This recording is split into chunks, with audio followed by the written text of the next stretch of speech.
नमस्कार। इस समय मौजूद हैं हरियाणा के करनाल में और बड़ौदा उपचुनाव के नतीजे आने में कुछ ही दिन शेष रह गए हैं और पूरे हरियाणा की नज़र जो है हरियाणा के सोनीपत के बड़ौदा उपचुनाव के नतीजों पर टिकी हुई है। और इस समय बातचीत करने के लिए हमारे साथ करनाल लोकसभा सीट से सांसद संजय भाटिया जी मौजूद हैं, जो करनाल में आज पहुंचे थे। उनसे हम जानना चाहेंगे, क्योंकि लगातार पिछले 2 महीने से बड़ौदा में काफ़ी मेहनत की, इन्होंने सारा सिस्टम संभाला और इस समय करनाल पहुंचे। उनसे जानना चाहेंगे, सर पूरे हरियाणा की निगाहें जो है बड़ौदा उपचुनाव पर टिकी हुई हैं, लड्डू खिलाए जाएंगे या खाए जाएंगे, इस पर क्या कहना चाहेंगे? लड्डू खिलाएंगे सर आपको पक्का। तो क्या कुछ माहौल देखा आपने चुनाव? देखिए इलेक्शन फाइट है अच्छी चुनाव में और अपर हैंड है बीजेपी का, सीट निकलेगी, बीजेपी जीतेगी। तो क्योंकि जो दूसरे नतीजे बता रहे हैं, जिस तरह से रुझान आ रहे हैं, चैनल्स बता रहे हैं, या सट्टा बाजार की अगर बात करें तो 2-4 हज़ार का डिफरेंस बताया जा रहा है। अब या तो 2-4 हज़ार बीजेपी के पक्ष में जाएगा या 2-4 हज़ार कांग्रेस के पक्ष में जाएगा। बिल्कुल मेरा भी आकलन यही है और मैं वहाँ बिल्कुल नज़दीक से देखा है चुनाव को। अच्छा चुनाव था और हमें खुशी है कि कार्यकर्ता ने डटकर कांग्रेस के दुष्प्रचार का मुकाबला किया और जो कांग्रेस पहले दिन से इलेक्शन की फ़ाइट ही नहीं मान रही थी, एक तरफा मान रही थी चुनाव को, बीजेपी की जमानत जब्त करने की बात कर रही थी, गांव में घुसने नहीं देंगे इस तरह की बात कर रही थी, लेकिन चुनाव बड़ी मजबूती के साथ भारतीय जनता पार्टी के कार्यकर्ताओं ने लड़ा और बड़ौदा के मेरे भाई बहनों ने बड़ा सम्मान और प्यार दिया इस चुनाव के अंदर। क्योंकि काफ़ी समय से कांग्रेस की झोली में जाती रही है वो सीट, हमेशा से। पिछली बात करें तब भी कांग्रेस में, उससे पहले भी कांग्रेस में। तो इस बार क्या लगता है कि बीजेपी जो है वहाँ से जीत हासिल कर पाएगी? हाँ, कांग्रेस के नेता इसको अपना गढ़ मानते थे, गढ़ बताते थे, लेकिन गढ़ में उन्होंने कभी कुछ विकास के नाम पर कुछ नहीं किया था। इसलिए बड़ौदा की जनता ने इस बार उनको एहसास कराया कि गढ़ कहने से गढ़ नहीं होता, गढ़ की चिंता भी करनी होती है और वो चिंता कांग्रेस ने कभी करी नहीं थी।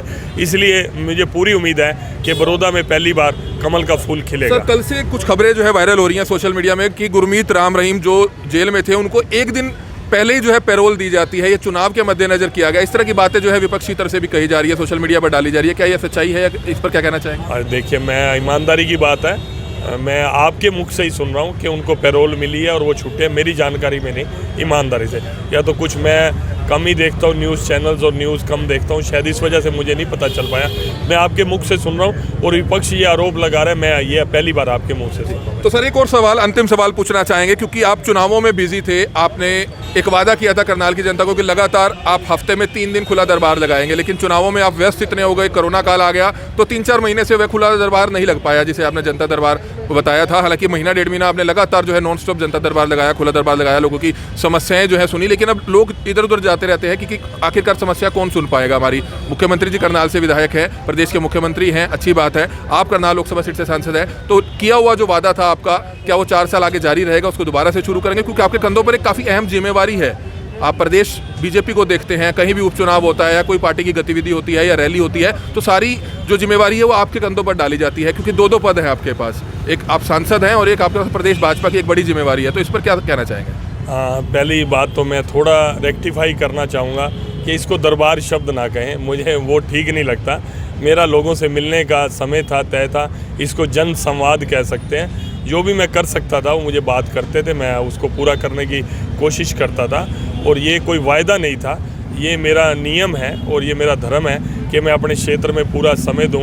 लेकिन क्योंकि पार्टी की जिम्मेवारी, जैसा कि आपने बताया कि पार्टी की जिम्मेवारी है, इसलिए पार्टी की जो भी अपेक्षा होती है वो भी मेरा दायित्व बनता है पूरा करना। और मैं आज्ञा लेकर ड्यूरिंग कोरोना भी मुझे हालांकि क्रिटिसिज्म झेलना पड़ा, लोगों ने कहा कि इनके लिए सोशल डिस्टेंसिंग नहीं है, ये ध्यान नहीं रखते, 500-500 हज़ार लोगों के बीच में घिरे रहते हैं। उस आलोचना को सहते हुए भी, क्योंकि मेरा पहले भी गैप बहुत हो गया था संगठन कार्यों से, तो मैंने वो कोरोना काल के अंदर लगातार 3 महीने करनाल और पानीपत बिना कोई छुट्टी की है, सुबह से लेकर रात तक मैंने वो वर्किंग किया।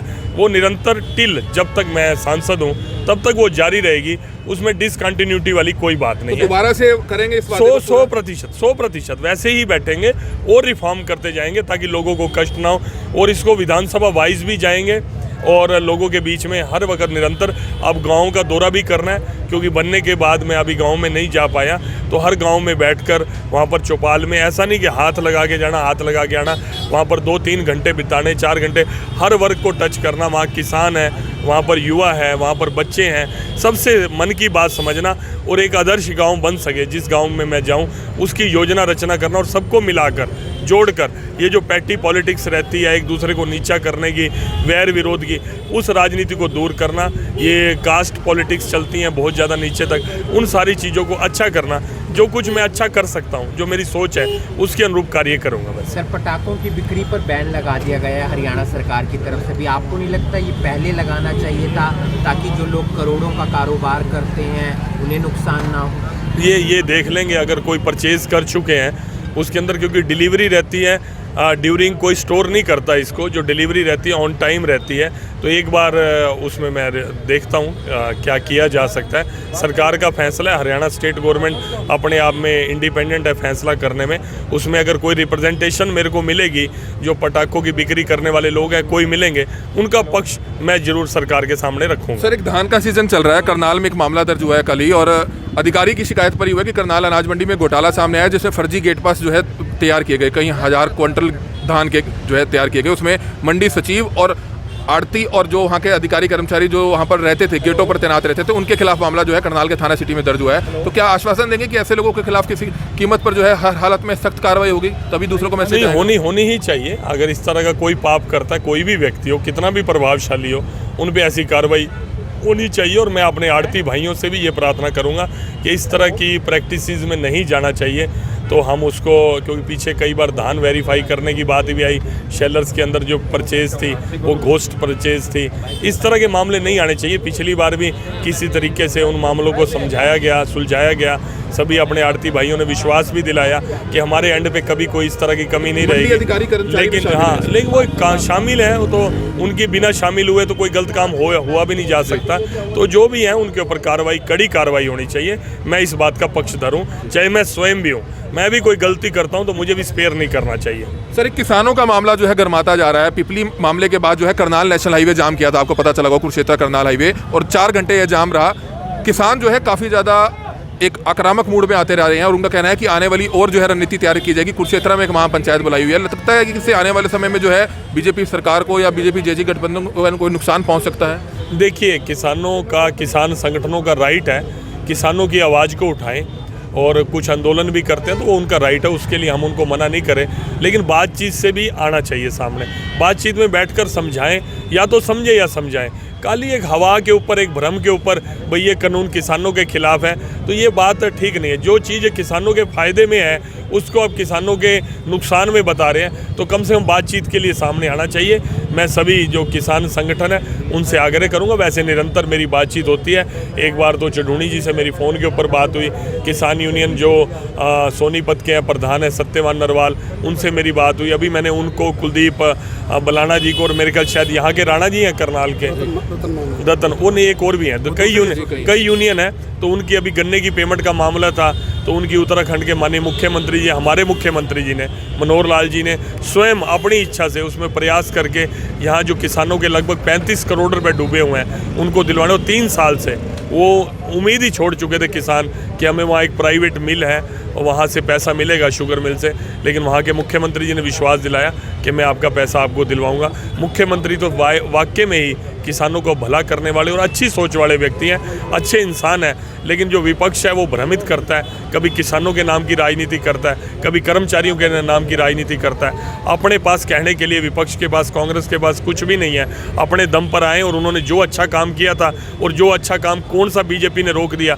वो बात को सामने लेके आना चाहिए। सारे पाप तुमने किए और उन पापों का भी अब हमारे ऊपर वो लगाते हैं, तो ये गलत बात है। सर, एक गंभीर और बड़ा सवाल है, सोनीपत में लॉकडाउन के दौरान एक कथित शराब घोटाला सामने आया था, लेकिन आप पिछले दिनों से लगातार खबरें देख रहे होंगे, पानीपत में 7 से 10 लोगों की मिलावटी और जहरीली शराब पीने से मौत हुई।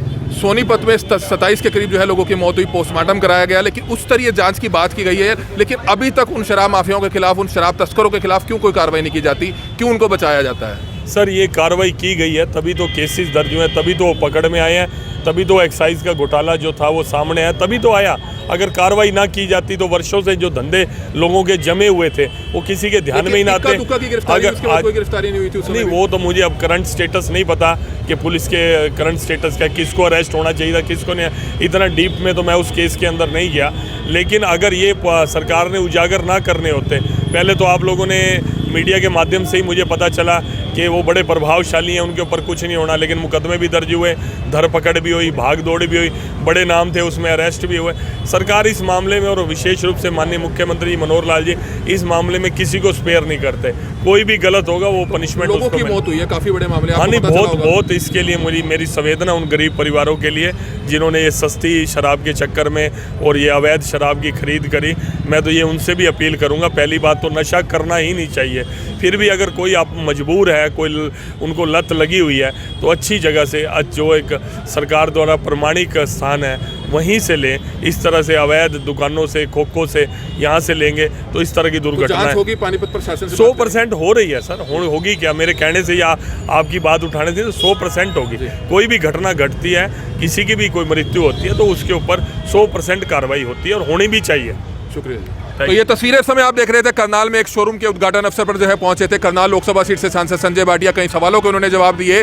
बड़ौदा उपचुनाव में उनका कहना था कि लड्डू खिलाए जाएंगे, खाए नहीं जाएंगे, लेकिन उन्होंने इस चीज पर जरूर मोहर लगाई, क्योंकि करनाल ब्रेकिंग न्यूज ने भी जो एक अपने लेवल पर जानकारी जुटाई थी कि 2 से 4 हज़ार की जीत हो सकती है या हार हो सकती है। उन्होंने भी कहा कि उनके आंकलन भी जो है बिल्कुल इसी तरह के दर्शाते हैं, लेकिन आने वाली 10 तारीख बता पाएगी कि आखिरकार प्रदेश में आने वाली राजनीतिक जो सिचुएशन है वो किस तरह से रहती है। और बड़ौदा उपचुनाव पर पूरे प्रदेश की जो निगाहें हैं वो टिकी हुई हैं, और सोनीपत और पानीपत में जो अवैध शराब है, मिलावटी शराब, जहरीली शराब पीने से लोगों की मौत हुई है, उस पर भी जो है सवाल सांसद संजय भाटिया से पूछा गया। वहीं उनको उनका वादा भी याद दिलाया गया कि उन्होंने जो वादा किया था कि एक हफ्ते में 3 बार जो है वह जनता दरबार लगाएंगे, जनसंवाद लगाएंगे, लेकिन उस वादे को वह कहीं ना कहीं पूरा नहीं कर पा रहे हैं। उनका कहना है कि आगे इस वादे को दोबारा से जो है शुरू किया जाएगा, लेकिन देखते हैं आखिरकार हफ्ते में 3 बार किया हुआ वायदा कितना जो है सांसद संजय भाटिया पूरा कर पाते हैं करनाल में लोगों की समस्याएं सुनने का। कमल मिड्डा, करनाल ब्रेकिंग न्यूज़, करनाल।